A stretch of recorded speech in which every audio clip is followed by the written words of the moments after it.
All right, for more, let's bring in our strategist panel. Joining us now is Susan Smith, a Liberal strategist, also a co-founder and principal at Blue Sky Strategy Group.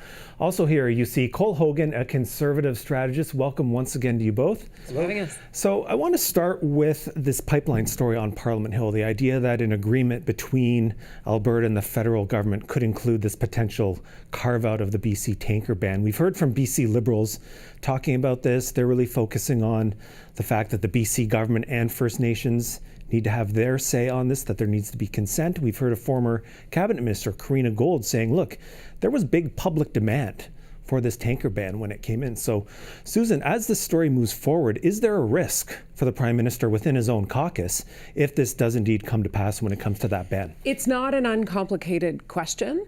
The BC economy is in the toilet at the moment, but what the Prime Minister has said for any major projects that go forward, there has to be the consultation process with all relevant parties, and the relevant parties in this include the BC government and includes coastal First Nations. So before anything can happen, well, there isn't a project yet, there isn't a proponent yet, but when and if those things get identified, then a proper consultation process will have to happen.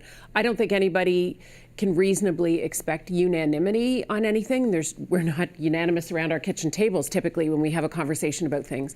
But I think there'll have to be proper consultation. And I think you're already hearing Scott Moe weigh in, Danielle Smith, Premier Eby. So I think there will be a very high, intense level of discussion that takes place, and maybe a ground level discussion takes place.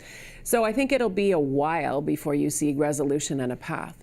Okay, so yeah, it's a long-lasting story. It could go on for a while. But Cole, weigh in on this, on the pressure the Prime Minister might face within his own party, not just from BC MPs, but also progressive MPs who might not like this idea of any kind of change to that tanker ban.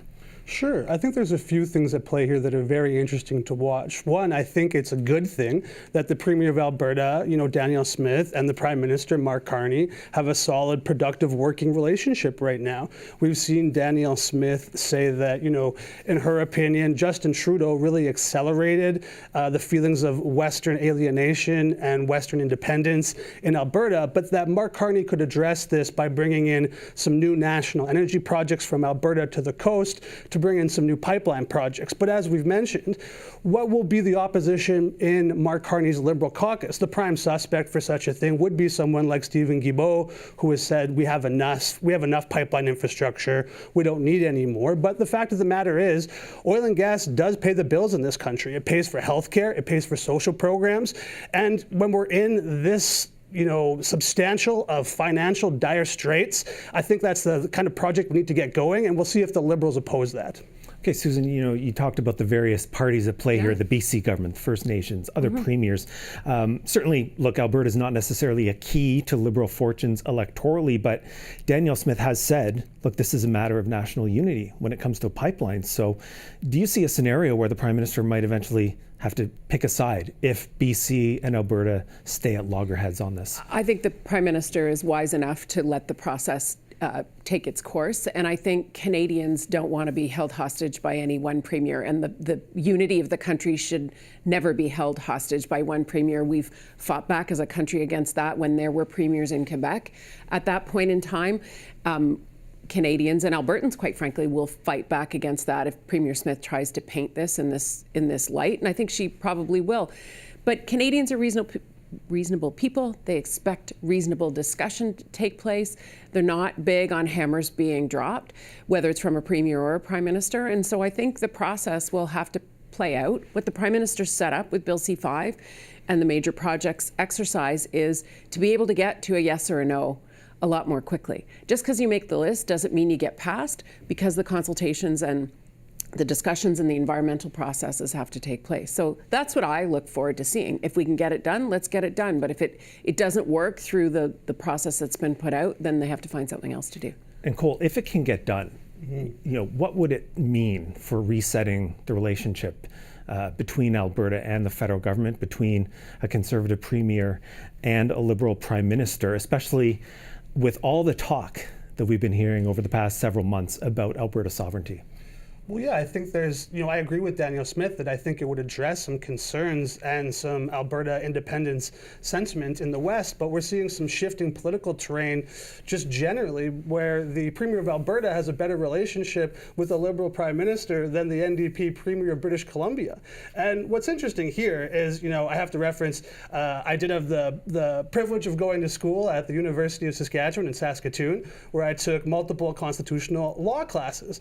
And so that allows me to say one thing that BC NDP Premier David Eby won't say, and that is when there is an energy project that crosses multiple provincial boundaries, that's the federal government's jurisdiction as per the Constitution. So David Eby has no real constitutional or legal grounds to oppose any pipeline project going through his province, and I think he's holding the country back because of it.